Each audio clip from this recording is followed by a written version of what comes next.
mapagpalang araw mga kapatid. Tuturo ko po ngayon ay ang rebuelta. Sulat ko lang to sa malinis na papel. Tapos konsagrahin nyo, or pwede nyo siyang blangitin ng 3 beses.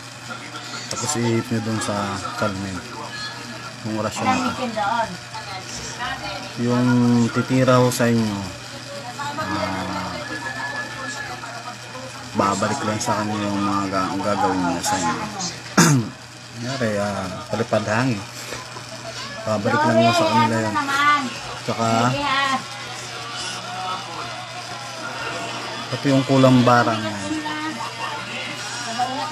Kung gagawa kayo ng kalmin, isama nyo na lang tong orasyon na to. Ito, bigay ito sa akin ng hari ng mga duwende ko. Babahagi ko lang sa inyo. Ano nyo lang po dito sa orasyon.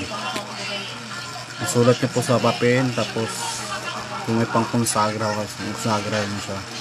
Pero buhay naman to siya na orasyon. Banggitin nyo ng 3 beses, ihip nyo po dun sa papel na sinulatan nyo ng orasyon ng pakros. Tapos may nilagay ako dyan na pampalakas ng gabay.